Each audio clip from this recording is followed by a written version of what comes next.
their parents were cousins.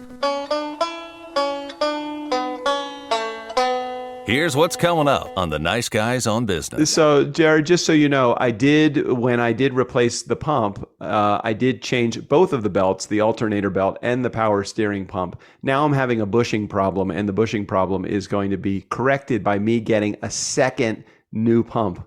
So just so everybody knows, this will be resolved, maybe not by the time that Strickland comes back, but it will be resolved in the next couple of weeks. I have a very good feeling. And Strick, my conversation about it will be limited, I promise, the next time that we have an episode that you and I are doing together. That's okay. I can always use a good nap. It's all right. I noticed Strickland was dozing off. The Nice Guys are upgrading the electric in their podcast studio. They're wiring for 220, 221, whatever it takes. Idiots. Most days, they take their meds. This is not one of those days. Welcome to Fuckery with the Nice Guys. No interviews, no business content. Just your two favorite slack-jawed mouth breathers ranting about whatever. Now, strap yourselves in for Nice Guys Fuckery with the kings of fuckery, Doug Sandler and Strickland Bonner. That's always a good idea. I will do that too. It's always a good idea. One of life's great mysteries, can I tell you what one of life's great mysteries is for me? Sure. I don't know what setting to put my shaver on so that it gives me the right millimeter length of my beard. Now, do you deal with one of those electric clippers, or do you just take a hedge trimmer to that beard? Yeah, I've got the little, but it's got a little knob that has a number, right?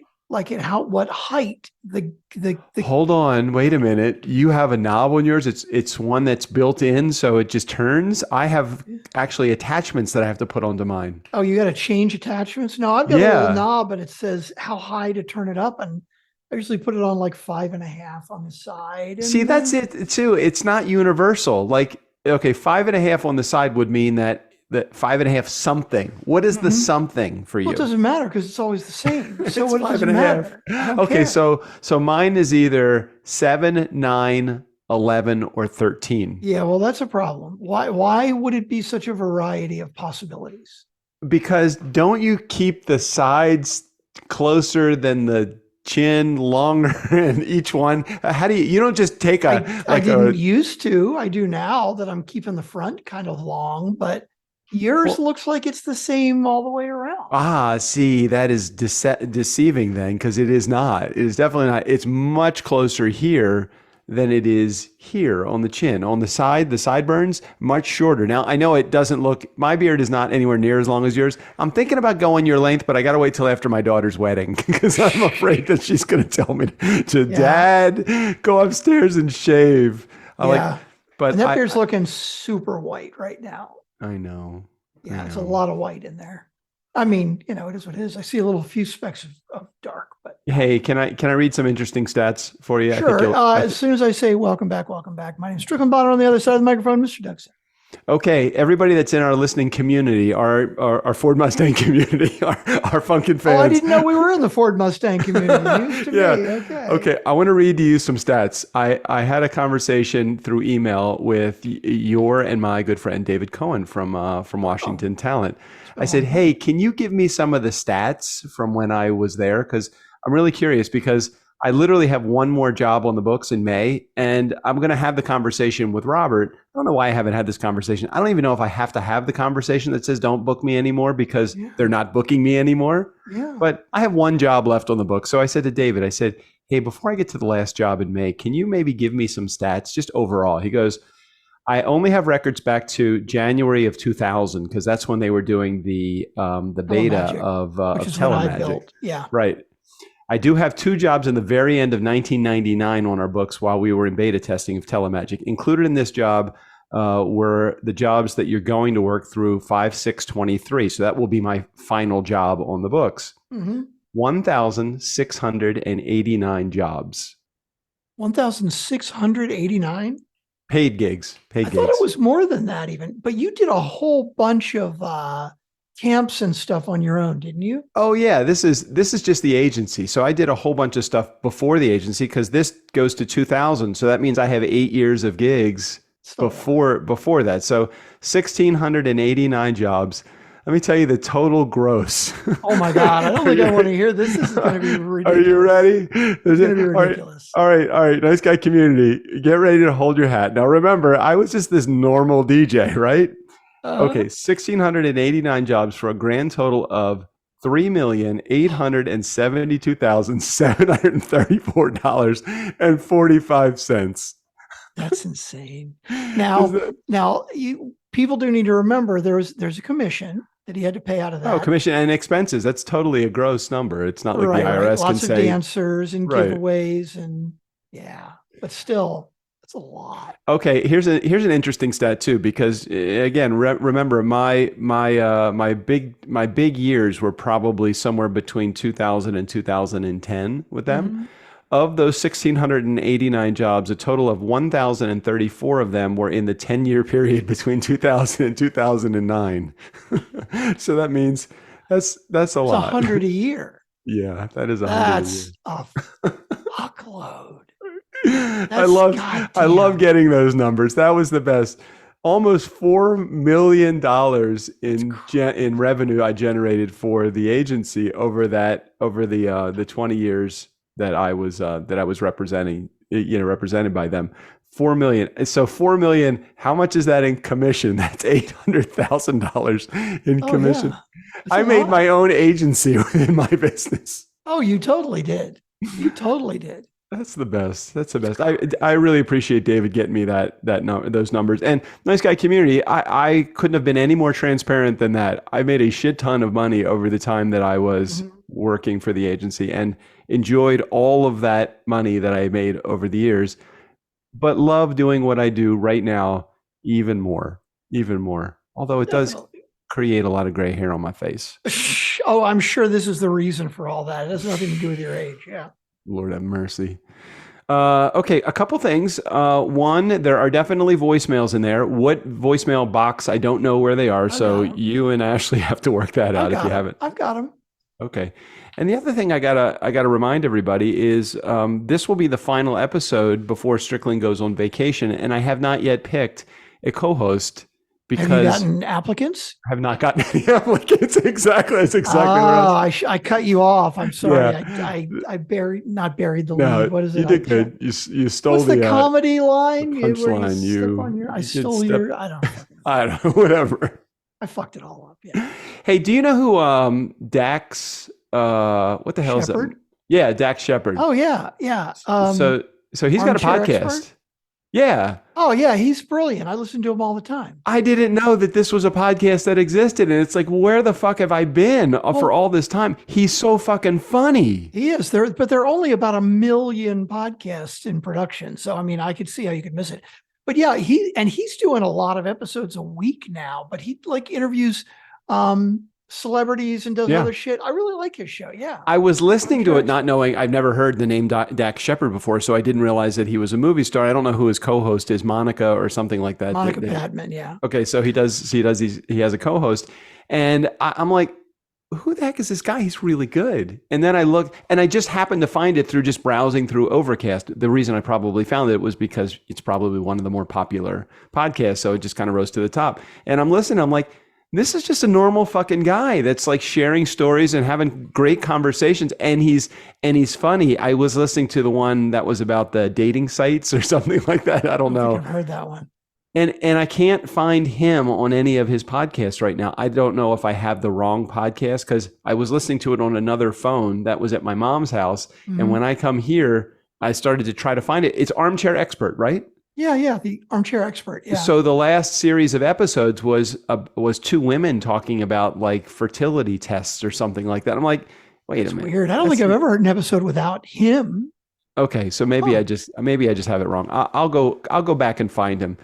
And so then I started doing a little research, and I discovered I believe that he makes $9 million a month with his show. A month.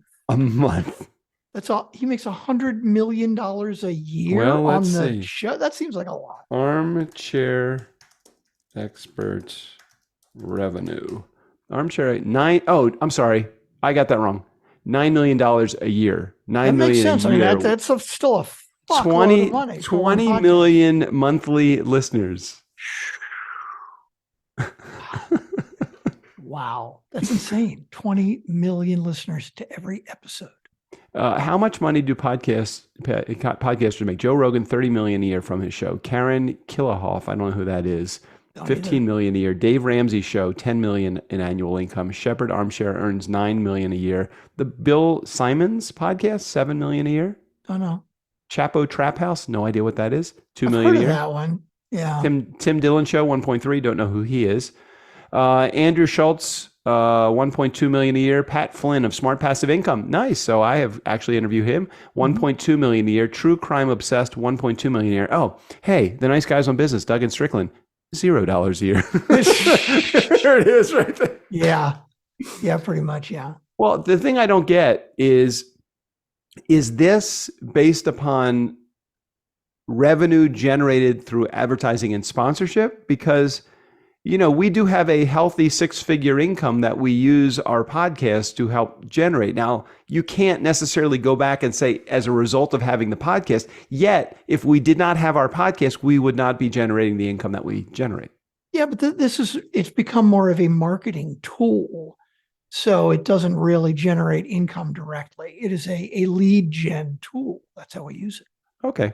All right, great. So in other words, what you're saying is we will never be on that list because we're not advertising and sponsored kind of people.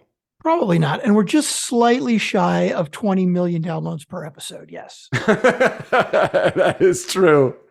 Yeah. That is very true. Somehow we're still somewhat just tiny bit shy of 20 million downloads lifetime over 1,400 fucking episodes. I don't know. Oh my God. Hey, I saw a crack in our system. I went back and I looked at our Monday.com, our project management software, and I discovered that somewhere along the way, somebody skipped from 1,350 to 1,451. And I'm like, hold on.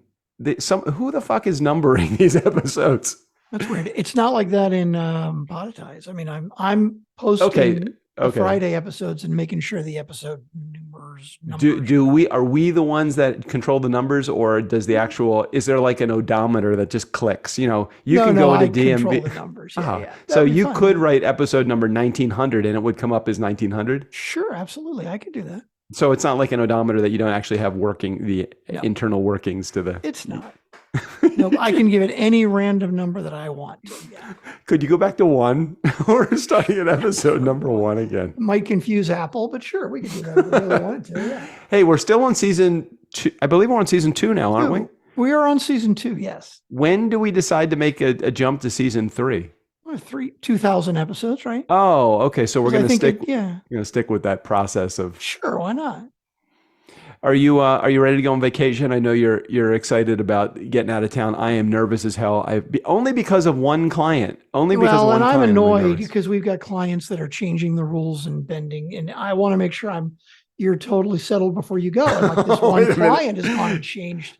It's nothing major, but they decided to add a thing to the beginning of the titles. Like we're on episode number 5 now, and they're like, "Hey, so we want to make all the titles start with X now." Well, some of the titles start with X, but some start with Y. What is X and what is Y? You mean the name of the guest and then the title, then the name of the title? So not a number. A little different, but something like that. But the problem is that this is a client that we do a square image and a wide image and a video and so like all of those have to be changed for all of the episodes that exist already. And whether an episode starts with an X or a Y is going to be kind of arbitrary, and they need to decide. So the problem is we can't do until we find out from them, is this particular episode start with X or Y? Until we get that, we can't do the video edit. We can't do the square image. We can't do the wide image. We're held up on a lot of here's where you say, I am out of town for 8 days and it will not get done. You've changed the rules in the middle of the game. Yeah. It's like, hey, we're going to make the football field 110 yards instead of 100 yards. And we're going to have you start right where you were at halftime. And then maybe after a couple of downs, we're going to change that back to 100 yards so the opposing team can actually have a shot at this. Yeah, we're working on it. I'm taking my deep breaths, staying calm, seeing what I want to make sure I can get this all settled before I leave. I don't want to leave you hanging with anything. Now I can it get doesn't matter. It doesn't matter if you no, it doesn't matter if you leave me hanging. You're just going to tell them this isn't going to get done while you're out of town. It's that simple. I can't learn the entire system. We've been already in a situation where we've changed everything because of this client. And not that I don't like making changes or being, customer focused. The challenge is they've actually changed everything the way that we do our business. Yeah, well, I'm going to see if I can get it changed before I leave, and if I can, I'm going to tell him it'll have to wait till I get back. Yeah. Moving forward, how much of a challenge is this or strain does this put on our team, or does it not? Well, it all depends on how quickly they can get me the information, right? That's what's annoying. I mean, I want to get us 2 or 3 weeks ahead on episodes, and we have recordings to be able to do that.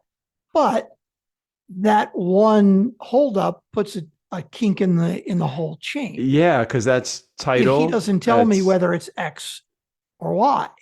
And he's like, we'll have to do it on a case-by-case basis. And I'm like, what are the case-by-case basis a month ahead of time? Like, what is X and what is Y? Never mind. I don't want to get into it because I'm really annoyed with it right now. Okay. Your annoyance is reflective of how I feel, even though I'm trying to stay calm. I understand. If you remind me, no, all the things that are annoying you are exactly what are annoying me, and I'm trying not to think about it until we get through this episode. Oh, I got it. It's funny. I just so you know how much I love Strickland and how great it is to have a partner in Strickland. Until he just said this 60 seconds ago, I had no idea about any of this.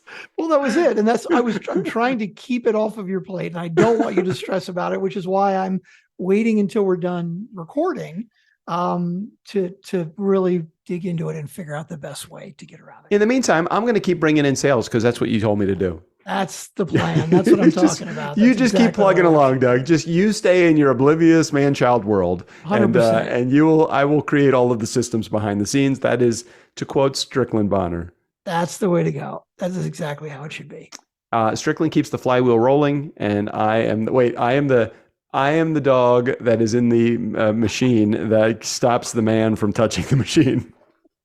No, that's Strickland. Who am I? I'm the factory worker. I don't know. I am the 1 penny. 1 penny to actually tighten the screw. 25,000 for my knowledge. Right there, you go. That's it exactly. We've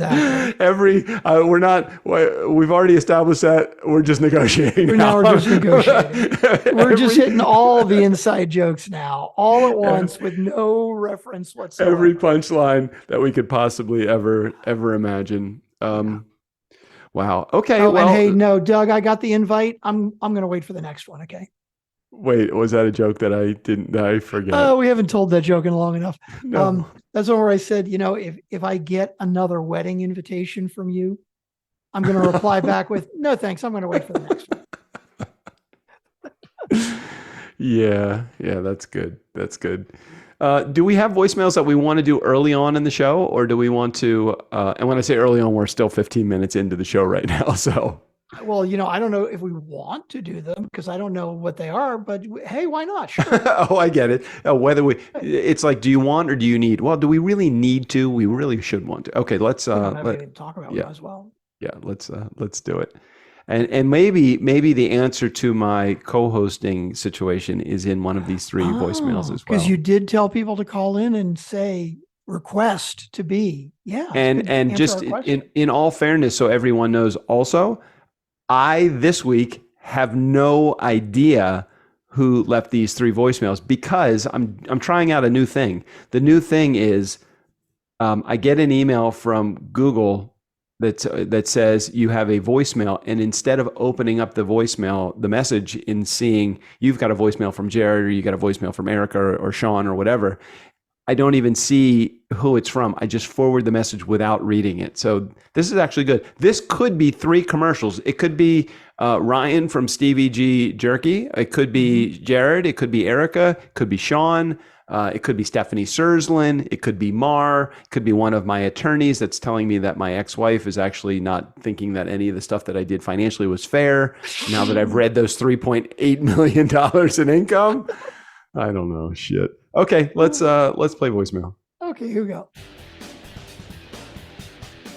We got a voicemail from Jared. I said a voicemail from Jared. You know a voicemail from Jared.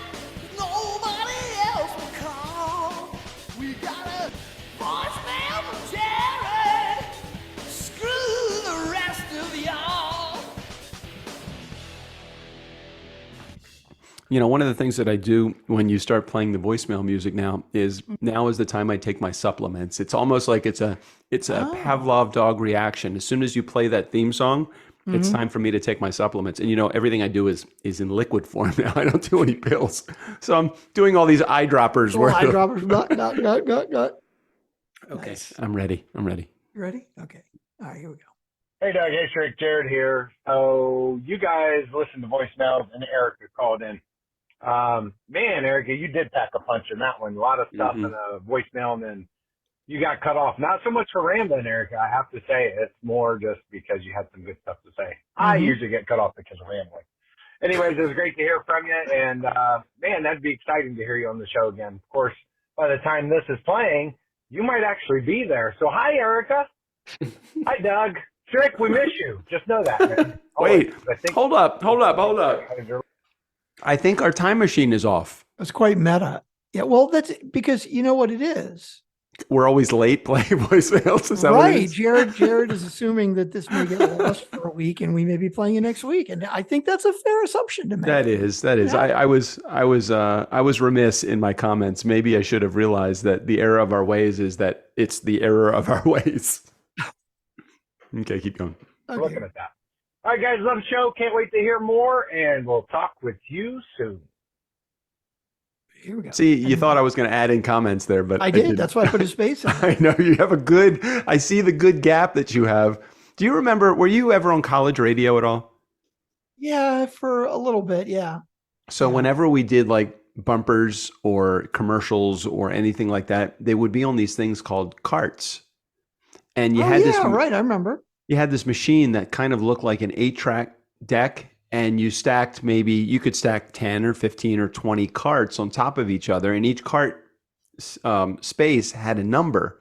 Right. And when you were ready to go to that number, let's say the dollar store. Shit. Hey, did our real estate thing ever close? Which real estate? Far as You know, I know, we own commercial property in West Virginia. You know that, right? apparently we do. Yeah. Either I that or believe we do. somebody took all of our money and ran. And it's gone. Yeah. It is completely gone. Anyway, so you used to take these carts and you used to put them in the cart machine and hit the number. And in that particular case, I'm looking at with Hindenburg, with your software that you're using right now. It kind of reminds me of the carts. It's just a digital version of the cart. Interesting. I hadn't thought about that. That's it. I think you're right. Yeah. Okay. All right. Let's do voicemail number 2. Okay. Hey, Doug. Hey, Strick. Jared here. Voicemail number 2. Hello, Jared. So you guys are now talking about the truck. Doug, you found a cool truck, and then you fucked it up by getting involved with it. I know. It's so true. Hey, I love that you're getting into this thing. You're talking about how you opened up, I think it was power steering, and then all the parts kind of fell out and got it all back together, and it's not working. Yeah.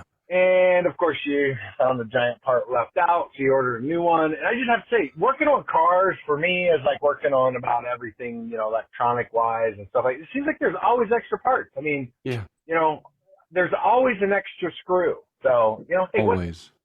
so what? You got an extra part. Just make it a paperweight now. It's true. Anyways, guys, love hearing you're working on that truck, and I hope everything goes well with this power steering pump. And I gotta say, I think it's a cool truck. So, all right, guys, love the show. And Strick, you're missed, man. You're missed. Not yet. Apparently I'm not missed quite yet. Not yet. that is the line. It's like, the extra screws, the extra bolts, whatever. No big deal. until like you're driving down the road and a tire flies off. And then the first thing you're thinking to yourself is, that's where that bolt goes. That's where that part goes. So I got a little story about and we'll get to the third voicemail in just a second. Not sure if it's Jared or somebody else. So I replaced the power steering pump that I rebuilt incorrectly with one that was factory new. I installed the factory new and took it around the block, and everything was great. And I made sure that the belt was tight, and I made sure that it was all hooked up to the hoses properly, and the hoses were fastened down correctly, and I did everything correct. So now it's time to go down to motor vehicle to have the vehicle registered. See, I couldn't drive it very far because I was afraid that the power steering pump would blow up on me, the old one. So I drove it down there, and I'm sitting in the lot at AAA because they do motor vehicle stuff down at in Ventura, California. And there's a huge puddle of power steering fluid from the new pump under the car. I'm like, what the fuck is going on? So I couldn't drive it. Fortunately, I don't know what motivated me to put the socket wrench set in the truck before I left. So I unscrewed I unbolted the power steering pump so I could disconnect the fan belt, the belt that goes to it. So now I have a truck that doesn't have power steering, which is fucking impossible to steer a truck in a parking lot. You can do it on the highway, no problem. And I called the company that sold it to me. I said, hey, it's leaking out of the front, and it looks like the bushing, the little rubber bushing is not connected properly. Is that possible?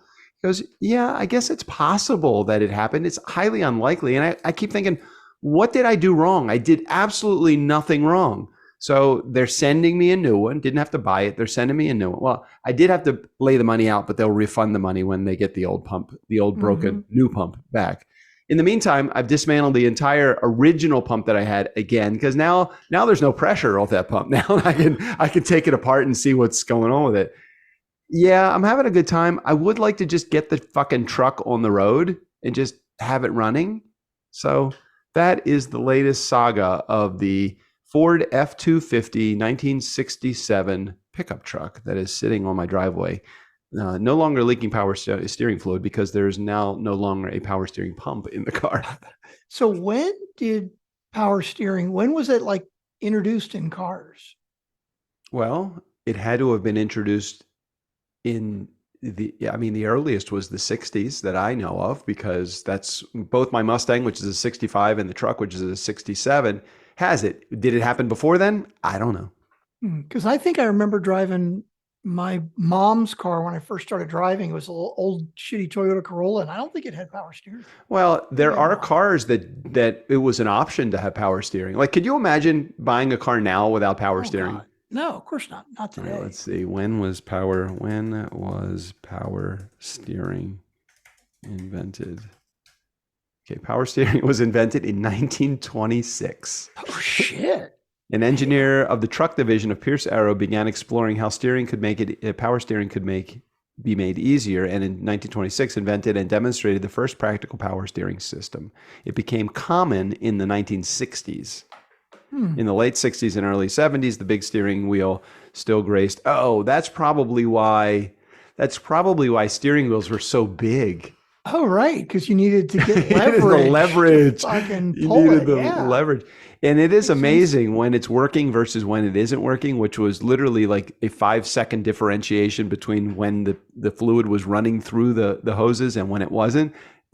I was struggling, and then all of a sudden it kicked in, and I may as well have thrown myself out the passenger car trying to make a right turn, because it got so easy after that. Nice. All right, we have 3 voicemails. This is voicemail number 3 coming up right here. Okay. Hey, Doug. Hey, Strickland here. Voicemail number 3. Man, I really thought I was done at number 2, but then I got like 5 minutes left, and you guys start talking about the truck. You're still talking about the truck, and Doug, you said start smoking. It only took 5 seconds to ruin 5 hours of work. Yeah, that's the story of our lives, isn't it, brother? But the reason I wanted to call you back was, man, I hope you're buying a new belt for that thing, because that's all it takes for it to wear out and ruin a belt. So you may have just smoked that belt enough Mm. that it's not, it may cause you some issues. So if you didn't buy a belt, since you got it all apart, you may want to put a new belt on. All right. Anyways, guys, love the show. And this will probably be the last one, but who the hell knows? I thought the last one was the last one. See you guys. What's amazing is the conversation that has ensued as a result of something that Strickland has no desire to talk about, which is the power steering pump in my truck. All I'm hearing is I get it. So, Jared, just so you know, when I did replace the pump, I did change both of the belts, the alternator belt and the power steering pump. Now I'm having a bushing problem, and the bushing problem is going to be corrected by me getting a second new pump. So just so everybody knows, this will be resolved, maybe not by the time that Strickland comes back, but it will be resolved in the next couple of weeks. I have a very good feeling. And Strick, my conversation about it will be limited, I promise, the next time that we have an episode that you and I are doing together. That's okay. I can always use a good nap. It's all right. I noticed Strickland was dozing off as I was talking about all that stuff. Mm-hmm. Sorry, Strick. Sorry. So what else have we got? I don't know what the hell we have to talk about. Well, we could talk about the trip that you're going on and you're coming back. I know you can't give a lot of details about the lifestyle cruise that you're going on, but super secret. It's super duper secret. Can we talk about just like the food on a cruise for a second? Because I know that is usually a highlight on a cruise. Yeah, the last cruise I went on was Royal Caribbean, which I like, but the food was not great. It was okay. I mean, there's plenty of it all the time, but it was okay. I'm on Celebrity this time, and apparently they focus more on the food. So I'm looking forward to better food. And there's going to be a Queen tribute band playing. Oh, that's so good. I wonder if Adam Lambert will be on that boat then. I don't think he's playing in a tribute band. Although it was funny. I saw an episode of, I think it was Ozark, maybe. And it was either Ozark or Billionaire. Billions. Billions. Oh, Billions. Wait, Billions. Billions was great. I didn't see Ozark. Is Ozark similar to Billions? It doesn't remind me. No, Ozark's very dark. I don't know that you'd like Ozark. It's kind of dark. I don't know. Well, what's the storyline of Ozark? Ozark is, they've gone 4 seasons or 5 seasons and it's over now. But it's like a guy and his wife, and they end up having to launder money for the mob, but it's kind of like they get forced into doing it. And it just kind of keeps getting worse and worse and worse. And it's kind of weird. I mean, I enjoyed it, but it's a little dark and random. Have you seen Yellowstone? Chris Tyer recommended that to me. And so I watched the first episode with Kevin Costner, right? I don't know. I keep seeing it as like a recommended show. What is it on Netflix or Hulu? I forget which one it's on. I think it's Hulu. I watched the first episode and I liked it. And I think I watched the second episode. It's like, it's okay, but I'm not really taken in by it. But what I was going to say, and I'm pretty sure it was Billions now that I'm thinking about it. They went to a casino and they saw an Eddie Money tribute band, right? And the guy singing, it's like, he looks exactly like Eddie Money. But in the tribute band, he says his name is Eddie Mahoney. It's funny because wait, isn't Eddie Money's dead though, isn't he? He is now, but he only died 3 or 4 years ago, maybe. Okay, he didn't die. What they did the show before he died. Right. And because Eddie Mahoney is his real name. Right? Oh, I didn't know that. And he goes to the bar afterwards and he's talking to somebody. Again, I think it was Billions. And the guy's like, you do an amazing job as a trip. Like, you look exactly like him and you sound exactly like him. And he's like, hey man, between you and me, I really am Eddie Money. And he was like, what the hell? Why are you performing as a tribute artist? And he says, well, Eddie Money is having some IRS tax problems right now. So it's kind of better that I perform as Eddie Mahoney, the tribute to Eddie Money. That is hilarious. It was really funny. That's very funny. That's right. Okay, so get back to the trip. So you're seeing a Queen tribute band. Queen tribute band, yeah. on the ship, and they're focused a little bit more on food. I want to go back to the food for a second, because one of my favorite things that they have on these ships, and it's such a simple thing, but it's such a great thing too. They have anytime ice cream that you can get. Oh, yeah. And it's the little cones, and it's like the Carvel kind of ice cream. What is it? Like a soft serve. That's it. Yeah. And the other thing that they have is anytime pizza. Oh, yeah. And between they those have that two on things, this I don't one. need a meal. You don't have to show me a good meal. Just show me anytime ice cream and anytime pizza, and I'm totally the guy. I'm in. Well, this one also has a grill out at the pool, Oh, yeah. right? So Yeah. usually when you're doing your anytime food, it's like the buffet, right? Yeah. Yeah. And this one also has, like, outside at the pool area, they grill burgers, turkey burgers, veggie burgers, and hot dogs all the time. So it's like they're fresh, constantly, regularly, and you just order it and they cook it fresh for you. I wonder if they do that overnight. Do what overnight? Oh, Well, no. you I said think it's only anytime. open until Like I don't think it's during pool 24/7. hours. During pool hours, they're open. right. No, I don't think it's 24/7. The anytime, the pizza and the ice cream, I think that is anytime. I think 24 yeah. hours a day, 7 days No, a I'm pretty week. sure they do have pizza 24/7. Yeah, that's a little different than the barbecue around the pool, which is very cool. I don't want to take anything away from the anytime barbecue, but anytime pizza, that's like 1 a.m. Like the last time I stayed up until 1 a.m. 1 a.m. pizza or 1 a.m. ice cream. Mm-hmm. Can't beat that. You just can't. Yeah, it is pretty great. Pretty great. And we're going to, hold on, I'm going to pull it up on a map because I keep forgetting. We're going to Curacao and Aruba. I don't know where Curacao is. Well, you see, this is what's so interesting, because I was the same way. I'm like, oh, it's the Caribbean, right? Whatever. Everything in the Caribbean, it's like, whatever, it's the Caribbean. But it is not. You see this map? We're leaving out of. Hold on. I made your picture bigger. I need to make your picture smaller there. Okay. Where are you leaving from? Okay, so you're We're leaving leaving from. out of Fort Lauderdale. Right? All right, I see it. I And, see like, it. here's the Caribbean, right? Curacao and Aruba, it's like South America. Yeah. I mean, it is like Curacao and Aruba are both islands off of fucking Venezuela. You better be careful. Cesar Chavez is coming to get you, man. Yeah, That's I mean, we're literally like sailing right past Cuba. It's you kinda know, cool. I'm looking at the logistics to all of the countries that I didn't know where they actually existed on the map, and seeing like where Cuba is in relationship to where like Jamaica is, which is where it is in relationship to Haiti. Now, why is Haiti always get destroyed by storms and Jamaica doesn't? That's a good question. I don't know.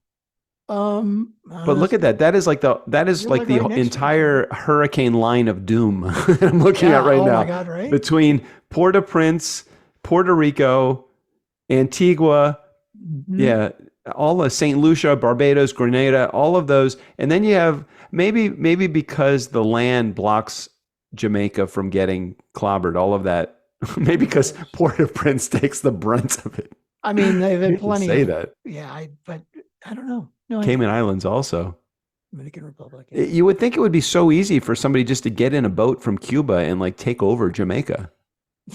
Just looking at that. And the Bahamas too. Bahamas, it's so like everything's cool and gentle and easy. And it's like a stone's throw from Cuba. Oh yeah, no doubt. It's all pretty damn close together. There's Turks and Caicos also. Isn't this like 90 miles? I don't know why I keep thinking Havana is 90 miles to Florida. I don't know. I don't know. Turks and Caicos and all of that. But this is like south of the Caribbean, basically. I mean, it's technically still part of the Caribbean, but man, Excuse me, I would like to see your papers. All of a sudden, I got this German accent. You're going to Aruba, and some German Nazi is gonna come out and ask for papers. I don't know where the hell that came from, but okay. All good. Whatever. I would like to see your pizza. Show me pizza. Oh my. Well, you'll have a good time. I will. And so, what are your stops along the way? So That's it. Aruba and Curacao. Oh, wait a minute. So you leave from Fort Lauderdale. Fort Lauderdale, yeah. You go to Yeah, At you sea, have at sea, at you sea, don't go at you don't go sea, at through there. sea. Don't tell me you're not going No. through that little small strait between Haiti and Cuba. Yeah, You small do? strait. I mean, sure, it's a small strait on a big map, but it's not like, you got to like thread the needle there or something. When do you go to Pangea? That's my question. Have you like look at that? Look at South America and look how neatly it would fit into Africa if you just kind of shifted. Can you see? Yeah. Can you see that? Well, dude, no doubt. I mean, of course, that's how they were. However many millions of years ago, it was all one big Pangea. The thing I don't get is that the world, the Earth, our universe, whatever you want to call it, and JJ hates when I talk about this because she always says, and I am a broken record with this. The Earth was created 4 billion years ago. 4 billion with a B. Man, I think, has only been here for like 200 million years or something something crazy like that. So the Earth was pretty much just full of amoeba and dinosaurs and fish from the year 1, 3.98 billion years. And then just a couple 100 million years, we've been here. Isn't it crazy to think how long the Earth was uninhabited by human beings? Is that not, doesn't that just give you pause to think about it? You don't think about shit like that, do you? No, not really. I drew a timeline. If I really was thinking about something like that timeline wise, yeah, I would think to myself, gee, I wonder how much the Earth changed in the first, even in the first 200 million years that man was on the planet versus, let's call it the last 2000, right? Or the last 4,000 maybe. Let's really look at it and let's think about this really for the last 200 years. Right. Because ever since we figured out how to burn shit, burn shit using fossil fuel and go and dig, we're fucking destroying the Earth. Everybody knows that, right? We all are in agreement that we have taken this Earth down because of our greed, correct? Sure, but really, if I am Mother Earth, you know what I'm thinking to myself? I'm thinking to myself, it's fine. You guys are fucking this up, and you're just going to kill yourselves. I ain't going anywhere. I mean, I don't give a shit, right? That is very true. You can fucking blow up the planet and it'll be too hot for you guys to live here. And you know what? Give me a couple 100 million years. I'll just remake it in some other new fucking way. Right. I mean, when you start watching movies like, and I don't know if you remember this movie, Escape to New York, or any of those movies where all of like there's going to be some sort of apocalypse that happens. Something is going to, that probably we have created, whether it's through global warming or whatever shit that we're doing, or, buying too many Teslas and putting the batteries in the sea or something like that. Right. It would not be like internal combustion engines that are 55 years old and get a half mile to the gallon because the power steering. Oh, fuck. You're not kidding, man. I got like 8 miles to the gallon the last fill up of that fucking truck. This truck will not be leaving Ojai. It basically is a knock around town. I need a 4x8 sheet of plywood, so I'm going to take the truck. This is one that I really can see myself just making some fun repairs and selling it. Okay. I mean, I really do love it, but I don't love it like the Mustang. Now, don't get mad at me, Joe, because that's the truck's name. But I don't necessarily see myself getting as attached to the vehicle. I'm attached to the repairs I'm learning with the car. Anyway, so we are in 200 years, or probably even less. In 100 years, we have fucked up this Earth so badly. Forget global warming for just a second. Just think about all of the fucking trash that we have created and we've thrown into the world. That, like, we're messing this up, but you're 100% right. Like, Mother Nature is just saying, it's fine. we were here 3.98 billion years before man got here. Man is going to be here, just a tick of the geological clock, here, come and gone, and all of his pets come and gone. And we will go back to amoeba and fish and start over again. You think there'll ever be dinosaurs again? In some other different form, maybe. Who knows? What do you think the next evolution of something is going to be? What is it going to be? Oh, God, I don't know. I ain't going to be around for it. But it's going to be natural, though. It's not going to be, there's not going to be any technology that's going to be driving it. It's all going to be natural. You think? Well, Yeah, what's probably. the expression? The meek shall inherit the earth. That's really where that shit comes from. It's like cockroaches will rule the world because you know what? They have no electronic engines. They have no combustible parts, except, you know, when you do light a cockroach on fire, man, those fuckers go flying. Really, that's not good. Don't want to do that. Have you ever taken like Raid spray and sprayed it at a cockroach and lit it on fire at the same time? See, that's crazy. I have definitely, it's been a long time since I've done an aerosol can and lit it, but I definitely have done that, but never to like get a bug. I've never like. You figure the bug spray will do it on its own. You think, yeah. Well, you know, I like to hasten the project a little bit. You know, just like nobody call the show, nobody email. I've never done that before. Not like we're fucking ever going to get a call from anybody to say, I know, right? You guys actually do that? No, I did not do that. Yeah, you've got to get a guest host for next week. All right, here's my call to action. Anybody that's out there in the community that wants to participate in next week's episode as a co-host, please reach out. Let me know. It's Doug you can just send it to me, djdoug@gmail.com. Just send it to me there. Oh, damn. DJ Doug. The DJ Doug email. That's a personal email. I'm giving you guys access to my personal email. That's serious. Do that's it. Serious shit. Do it. Let me know. So what else are we going to talk about? You can cut a commercial. I think we're 45 minutes in. I think we're good. I think we're good. Yeah. Did you want to go on for another few moments? Not particularly, no. Okay. I didn't know what we were going to talk about when I first got here. I got to go solve some problems anyway. So go solve the problems. In the meantime, Steve O'Brien, go ahead and take us out of here. For the Nice Guys on Business, I'm Steve O'Brien. I would have gotten away with it too if it weren't for you meddling kids.